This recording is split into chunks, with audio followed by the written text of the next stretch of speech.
संशयाचं वातावरण निर्माण झालं।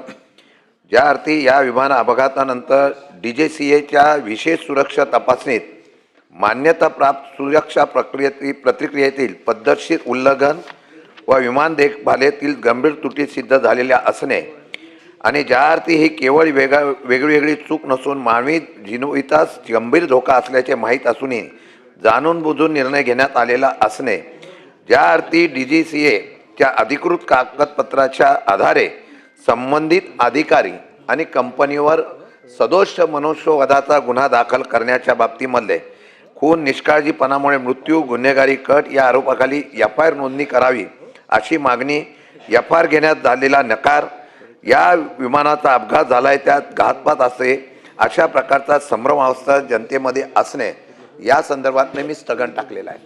सभापती महोदय, या महाराष्ट्रामध्ये 1 महिन्यापूर्वी या महाराष्ट्राचं एक नेतृत्व स्वर्गवासी अजितदादा यांचा दुर्दैवाने मृत्यू झाला।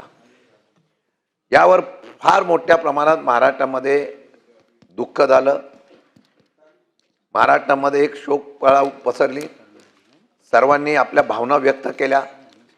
माझं म्हणणं आहे याच का मी राजकीय मुद्दा म्हणून मी या ठिकाणी हा मुद्दा मांडलेला नाही। ज्या काही परिस्थिती निर्माण होते त्या परिस्थितीच्या आधारावर अनेक प्रश्न उभे राहिलेले आहेत। या असलेल्या राज्यामध्ये अनेकांनी वेगवेगळ्या प्रकारच्या शंका उपस्थित केल्या आणि या शंका उपस्थित करत असताना सभापती महोदय, काल रोहित पवार असतील, अमोलजी मिटकरी असतील, अनेक लोकांनी या असलेल्या अपघाताबद्दल संशय व्यक्त केला। दिल्लीमध्ये सुद्धा रोहित पवारांनी या संदर्भातलं प्रेझेंटेशन केलं। सभापती महोदय, माझे काही प्रश्न इथं आहेत। या प्रश्नाच्या संदर्भामध्ये या ठिकाणी CID चौकशी करण्याच्या बाबतीमधली भूमिका जाहीर केली गेली। नंतर सर्व शिष्टमंडळ भेटलं, हसन मुश्रीफ साहेब सुद्धा भेटले, सुनेत्रा वहिनी भेटल्या, सगळ्यांनी CBI चौकशीची पण मागणी केली आणि CBI चौकशीची मागणी केल्यानंतर सद्य परिस्थिती काय याच्या संदर्भामध्ये प्रश्न निर्माण होत असताना या शंकेला एक कारण उभं राहू शकतं अशा प्रकारचा निर्णय DGCAच्या अधिकृत या असलेल्या यंत्रणेने केलेला आहे। त्यांनी या असलेल्या VSR कंपनीच्या 4 विमानांना बंदी घातली आणि आजच मी बघितलं हेमंतराव की आपले उपमुख्यमंत्री एकनाथजी शिंदे साहेबांनी आणि त्यांनी ठरवलेलं आहे की याच्या पुढे VSRच्या कुठल्याही कंपनीचं हेलिकॉप्टर आणि विमान वापरायचं नाही, हे परत शंकेला पुष्टी जोडणार आहे। त्यांनी सुद्धा ही शंका व्यक्त केलेली आहे। याचा अर्थ DGCAने जो आतापर्यंत आरोप प्रत्यारोप होत होते, पण ज्यावेळा एखाद्या कंपनीवर कारवाई करण्याचा निर्णय घेतला जातो त्यावेळा या शंकेला पुष्टी येते आणि हे महाराष्ट्राच्या जनतेला, हे या असलेल्या राज्याला, या विधिमंडळाला कळावं ही माझी प्रामाणिकपणाची इच्छा आहे। कारण हा मृत्यू नैसर्गिक किंवा अपघाताने झाला मी समजेल, पण अनेक शंका एखाद्या कंपनीवर कारवाई करण्याच्या बाबतीमधली भूमिका झाल्यानंतर उभे राहिलेले असतील, त्याच्यामध्ये हे येणं गरजेचं असल्यामुळे काही शंका या ठिकाणी उपस्थित मी केलेल्या आहेत। त्यामध्ये जर आपण बघितलं तर काल FIR नोंद करायला गेलेला, आज जर नियम बघितला FIR नोंद करण्याच्या संदर्भामध्ये भारतीय नागरिक सुरक्षा संहिता 2023च्या कलम 173(1) नुसार गुन्ह्याची माहिती मिळाल्यानंतर पोलीस अधिकाऱ्याने तपास सुधार करणे याप्रमाणे FIR नोंदणी करणे बंधनकारक आहे। आज कुठेही, त्यात पोलीस स्टेशन मध्ये नव्हे तर कुठेही FIR नोंद केला पाहिजे आणि तो FIR ज्या ठिकाणी आहे तिथे तो हस्तांतरित केला पाहिजे। असं असताना काल त्या ठिकाणी रोहित पवार असतील, अमोल मिटकरी असतील, अनेक सदस्य या FIR नोंद करण्यासाठी गेले असताना तिथं FIR नोंद करून घेतला नाही, हे खरं म्हणतात अशा प्रकारचं एक कारवाई पोलीस डिपार्टमेंट कडून झालेली आहे। जर एखाद्या राज्याचा प्रमुखाचा FIR नोंदला घेतला जात नाही, शंका व्यक्त केलेली असेल, त्याचा FIR नोंद घेतला जात नसेल, तर हे सर्वात मोठं दुर्दैव आहे आणि आता मी निषेध करतो।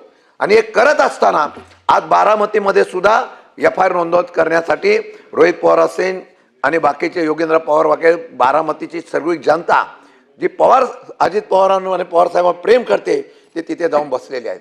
अजूनपर्यंत FIR नोंद झाला का मला माहित नाही, पण नियम असताना सुद्धा एफ आर का नोंद केला नाही, परत शंका निर्माण होते.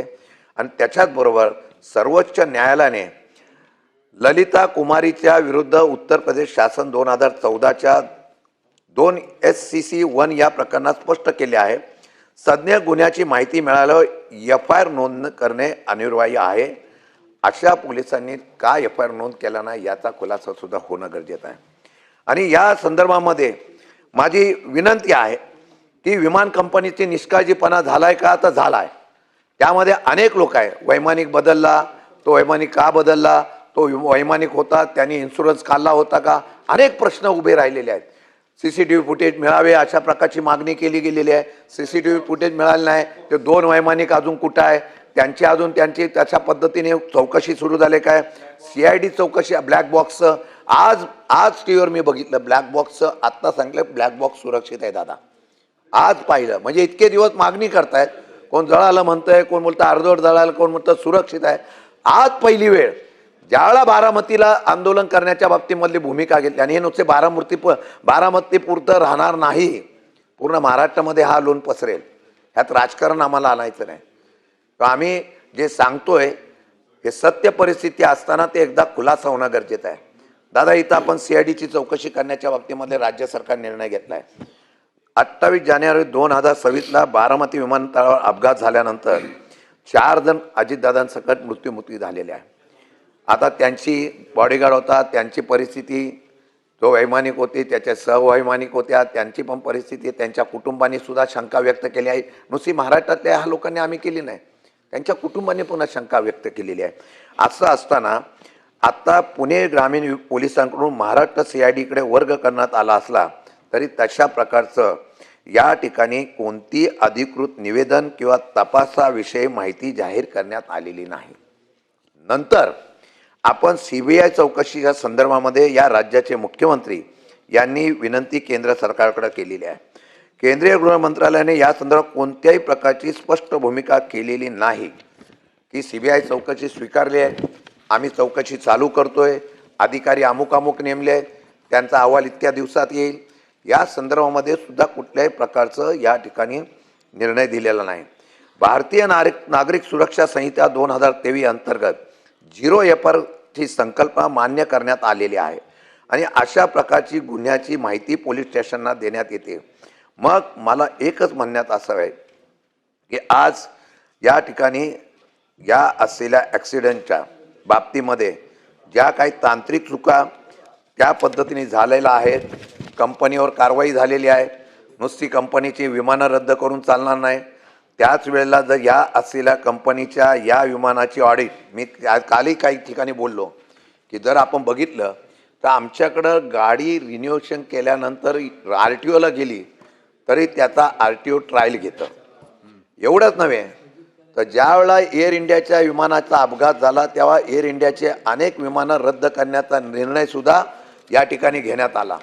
एवढंच नव्हे तर वैमानिकांनी किती तास ड्युटी करावी याच्या संदर्भातली नियमावली झाल्यानंतर सुद्धा या देशातली इंडिगो यंत्रणा बंद पडल्यानंतर देशाची विमान वाहतूक ठप्प झाली.